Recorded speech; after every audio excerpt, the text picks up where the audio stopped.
ഇന്ന് ശനിയാഴ്ച കുട്ടികൾക്ക് സ്പെഷ്യൽ ക്ലാസ് പറഞ്ഞിട്ടുണ്ട് കേട്ടോ. അപ്പോൾ രാവിലെ നിവാങ്കുഞ്ഞിനെ ഡേ കെയറിലാക്കിയിട്ട് ക്ലാസ്സിലേക്ക് പോകാമെന്ന് ഓർത്തുകൊണ്ടാണ്.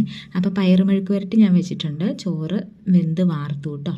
പിന്നെ രാവിലെ ഒരു ചന്ദനത്തിരിയൊക്കെ കത്തിച്ച് വെച്ചു. നല്ല കൊതുക് ശല്യം ഉണ്ട് കേട്ടോ രാവിലെ. അപ്പോൾ ഈ 2 ഓയിൽ ബോട്ടിൽ ഞാൻ ഈയിടെ വാങ്ങിച്ചാണ്. ഇത് 1/2 ലിറ്ററിൻ്റെ വീതമാണ് കേട്ടോ, കോംബോ ഓഫറിൽ വാങ്ങിയതാണ്. പിന്നെ നമുക്ക് ഇന്ന് ബ്രേക്ക്ഫാസ്റ്റിന് ദോശയാണ് കേട്ടോ. അപ്പോൾ ദോശയ്ക്ക് തേങ്ങാ ചമ്മന്തി അരയ്ക്കാമെന്ന് ഓർത്തുകൊണ്ടാണ്.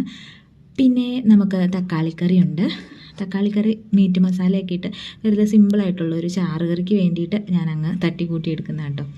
അപ്പോൾ തക്കാളി ഇങ്ങനെ കടുകൊക്കെ ഇട്ട് പൊട്ടിച്ച് വഴന്ന് കഴിയുമ്പോഴത്തേക്കും സവോള വഴന്ന് വരുമ്പോഴത്തേക്കും അതിനകത്തേക്ക് മീറ്റ് മസാലയും കുറച്ച് ഗരം മസാലയും കുറച്ച് മഞ്ഞൾപ്പൊടി കുറച്ച് മുളക് പൊടിയൊക്കെ ഇട്ട് വഴറ്റി കഴിഞ്ഞിട്ട് നമ്മുടെ തക്കാളി അരിഞ്ഞിട്ട് നല്ലപോലെ വേവിച്ചെടുക്കുക കേട്ടോ. അപ്പോൾ അതാണ് പെട്ടെന്നുള്ള തക്കാളിക്കറി. പിന്നെ രാവിലെ ദോശയാണെന്ന് പറഞ്ഞല്ലോ. പിന്നെ നിവാങ്കുഞ്ഞിന് വൈകിട്ടത്തേന് കൊടുത്തു വിടാനായിട്ട് ഞാൻ കുറച്ച് നുറുക്ക് ഗോതമ്പ് വെള്ളത്തിലിട്ടിട്ടുണ്ടായിരുന്നു. അത് ഉപ്പുമാവാക്കാമെന്ന് ഓർത്തുകൊണ്ടാണ്. അപ്പോൾ ഉപ്പുമാവും കൂടെ സെറ്റാക്കി കഴിഞ്ഞിട്ട് നമുക്കിനി ദോശയുടെ പണി നോക്കാം.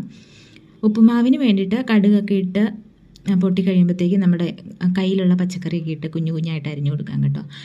അപ്പോൾ ഞാനിവിടെ ചേർത്തിരിക്കുന്നത് ക്യാരറ്റും ബീൻസും എടുത്തിട്ടുണ്ടായിരുന്നു കേട്ടോ. അപ്പോൾ നല്ല ഉപ്പുമാവൊക്കെ റെഡിയായിട്ട് വന്നിട്ടുണ്ട്. ഇനി ദോശയും കൂടി ആക്കി എടുക്കണം.